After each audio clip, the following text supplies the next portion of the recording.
Welcome to Standard 8 Science class. Today we are going to discuss about chapter number 5, coal and petroleum. For our basic needs, we use various materials in our daily life, in which some are natural and some are man-made. In activity 5.1, हमें क्या करना है, natural materials and man-made materials का list बनाना है. तो अगर हम बात करें नेचुरल मटेरियल्स, तो नेचुरल मटेरियल्स में क्या क्या आएगा, air, sunlight, okay, water, soil, coal, petroleum, natural gas, trees, vegetables, fruits, as well as natural fibres. ये सब नेचुरल्स में आएंगे जो हम लोग डेली लाइफ में यूज़ करते हैं. मैन मेड मटेरियल्स का बात करें तो synthetic fibres, rubber, plastic, as well as vehicles, soap, ये सब जो है वो मैन मेड में आएंगे. अगर हम बात करें नेचुरल मटेरियल्स में तो जनरली हमने क्या लिया, air, water, soil and minerals. क्योंकि ये सब हमें कहाँ से मिलते हैं, वो हमें नेचर में से मिलते हैं. उसका सोर्स क्या है, नेचर, इसीलिए उसको नेचुरल रिसोर्सेज बोला जाता है. यहाँ पे बूजो क्वेश्चन कर रहा है, can we use all our natural resources forever. क्या हम ये नेचुरल रिसोर्सेज को फॉर एवर के लिए हम लोग यूज़ कर सकेंगे. तो आंसर क्या आएगा, ऑफ कोर्स यस, क्योंकि ये सब जो है वो अनलिमिटेड है और ये ह्यूमन एक्टिविटी से एग्जॉस्टेबल होते हैं, मतलब एग्जॉस्टेड होते हैं. ये ह्यूमन एक्टिविटी से कभी ख़त्म हो सकते हैं, एयर, वाटर एंड सॉइल. तो ये सारे सोर्सेस ऐसे हैं जो ह्यूमन एक्टिविटी से कभी भी मतलब कि ख़त्म नहीं होने वाले. इसके हिसाब से दो क्लासिफिकेशन किया है. Natural resources can be broadly classify into two kinds. First is inexhaustible natural resources and second is exhaustible natural resources. Inexhaustible natural resources, it means they are present in unlimited quantity in nature and not likely to be exhausted by the human activities.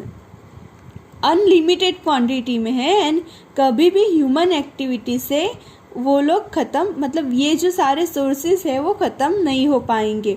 For example sunlight and air. Exhaustible natural resource की बात करें तो ऐसे resources जो nature में limited है, as well as they can be exhausted by the human activities. इसका मतलब है ख़त्म, तो ह्यूमन एक्टिविटी से वो ख़त्म हो सकते हैं. And examples of this resources are forest, wildlife, minerals, as well as coal, petroleum, natural gas. ये सारे ऐसे हैं जो एग्जॉस्टिबल है, मतलब कि जो ख़त्म होने का डर है, और इनएग्जॉस्टिबल नेचुरल रिसोर्सेज जो कभी भी ख़त्म नहीं हो सकते हैं. तो एग्जॉस्टिबल नेचुरल रिसोर्सेज हमें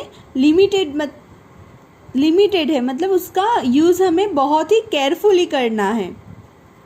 तो यही समझाने के लिए हमें एक्टिविटी 5.2 दिया गया है. एक्टिविटी 5.2 एक ग्रुप एक्टिविटी है जिसके अंदर हमें कंटेनर्स लेना है और उसमें से कोई भी हम लोग मतलब कोई भी चीज़ें हम लोग भर देना है उसके अंदर. फिल देम विद पॉपकॉर्न या तो पीनट्स, रोस्टेड ग्राम्स और टॉफ़ीज़. फिर हमें क्या करना है, स्टूडेंट्स को मतलब एक ग्रुप में 7 स्टूडेंट्स आए इस तरह से डिवाइड करना है. बिल्कुल इस तरह से देखो, यहाँ पे एक ग्रुप में 7 7 7 इस तरह से स्टूडेंट्स होने चाहिए. फिर यही ग्रुप को जो हमने देखो जैसे कि यहाँ पे 7 स्टूडेंट्स, ये भी 7, इस तरह से ग्रुप तो कर दिया. फिर यही एक जो ग्रुप बना है पूरा, उसमें से further divide each group into the 3 सब ग्रुप्स कंटेनिंग 1, 2 एंड 4 स्टूडेंट्स. या मतलब हर एक ग्रुप में से फिर सब ग्रुप में डिवाइड करना है. ये जो 7 स्टूडेंट है ना, उसमें ये एक स्टूडेंट्स, फिर 2, फिर 4, इस तरह का ग्रुप बना देना है. यहाँ पे भी एक स्टूडेंट्स अकेला रहेगा, यहाँ पे 2, यहाँ पे 4. ओके, तो ऐसे इस तरह से सब डिवाइड कर देना है, सब ग्रुप्स बना देना है. इट मीन्स इसको first generation, this is second generation, this is third generation, ऐसा नाम दे देना है. फर्स्ट जनरेशन, इसमें भी सब में फर्स्ट जनरेशन में एक ही आएगा, इधर एक, यहाँ पे भी एक, यहाँ पे भी एक. सेकेंड जनरेशन कंटेन 2 स्टूडेंट्स, यहाँ पे and third generation of each group contain 4 students. अभी जब हमने सब ग्रुप्स डिवाइड कर दिया है उसको हम कंज्यूमर्स एज अ रिप्रेजेंट्स करेंगे, कंज्यूमर्स। और जैसे जैसे पॉपुलेशन ग्रो होता है वैसे वैसे कंज्यूमर का अमाउंट बढ़ता जाता है। जैसे कि फर्स्ट जो है जनरेशन उसमें 1 था, फिर 2, फिर 4, ऐसा हमें एज्यूम करना है।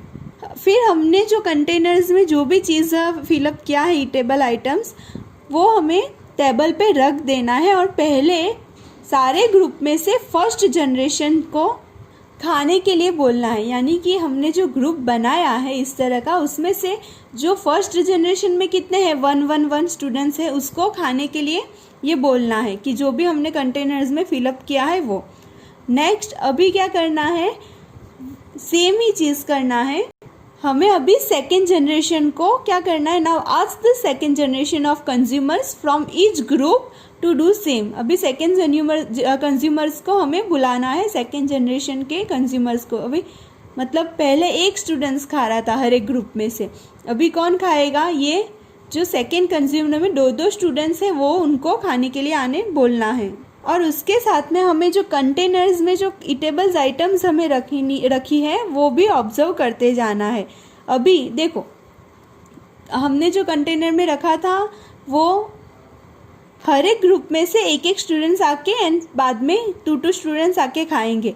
तो जो थर्ड जनरेशन है जिसमें 4 स्टूडेंट्स हैं उसके लिए खाना बचने का चांसेस बहुत ही कम होगा लेकिन बहुत कम होगा। या तो ऐसा भी हो कि कुछ भी ना बचा हो क्योंकि फर्स्ट एंड सेकेंड जनरेशन ने ही उसको कंज्यूम कर लिया होगा। तो आपको ये समझाना चाहते हैं इसका ये एग्जांपल देके कि हमें अपनी नेक्स्ट जनरेशन के लिए भी ये जो फॉसिल फ्यूल्स है या तो एग्जॉस्टिबल नेचुरल रिसोर्सेज है जैसे कि कोल, पेट्रोलियम है, नेचुरल गैस, वो हमें बचाने हैं, उन लोग के लिए भी रहने देना है। देखो यहाँ पे भी हर एक ग्रुप में ऐसा नहीं होगा कि सब मतलब कि थर्ड जनरेशन के लिए नहीं रहने देंगे। हाँ, ऐसा भी हो सकता है कि वो लोग थर्ड जनरेशन के लिए रहने दे जो खाना है वो। तो यहाँ पे जो खाना मतलब कि खाने का एग्जांपल्स दिया है उसको हमें एग्जॉस्टिबल नेचुरल रिसोर्स का एक एग्जांपल हमें एज्यूम करना है कि हमें नेक्स्ट जनरेशन के लिए भी थोड़ा सा लेफ्ट रहने देना है, left something for them also. ये चैप्टर में हमें इसके बारे में ही पढ़ना है, पूरा जो एग्जॉस्टिबल नेचुरल रिसोर्स है जैसे कि कोल, पेट्रोलियम, नेचुरल गैस, उसके बारे में पढ़ना है जो किस तरह से ऑब्टेन हुए थे। तो ये जो पूरे कोल, पेट्रोलियम, नेचुरल गैस है they were form from the dead remains of living organism जिसको फॉसिल्स बोला जाता है। और ये जो फ्यूल हमें एज अ फ्यूल यूज करते हैं तो इसीलिए उसको this all are known as a fossil fuel. मतलब कि जो भी लिविंग ऑर्गेनिजम्स थे उनके जो अवशेष बोलते हैं ना हम लोग जिसको, वो डेड रिमेन्स में से जो ये बना है उसको फॉसिल फ्यूल बोला जाता है। फर्स्ट हम कॉल के बारे में पढ़ने वाले हैं, डिटेल में पढ़ने वाले हैं। तो आपने ये कॉल वर्ड सुना ही होगा पहले भी, जो एक हार्ड, ये वो एक स्टोन के जैसा हार्ड होता है and it is black in colour. Next हम लोग यूज़ देखते हैं। तो कॉल एक ऐसा फ्यूल है which is use to cook the food as well as in railway engines also. तो पहले जब नया नया रेलवे स्टार्ट हुआ था तब जो इंजिन्स थे वो ये कॉल से चलते थे। तो कॉल से जो स्टीम प्रोड्यूस होता है तो उनमें जो इंजन होता है उसको चलाने के लिए ये कॉल यूज़ होता था।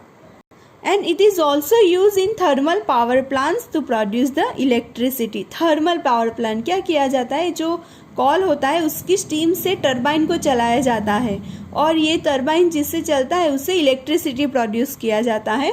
तो इस तरह से थर्मल पावर प्लांट में भी यूज़ होता है। And it is coal is also use as a fuel in various industry में भी यूज़ होता है। तो ये जो है वो हमारा कॉल का यूज़ हुआ। नेक्स्ट डिस्कस करते हैं स्टोरी ऑफ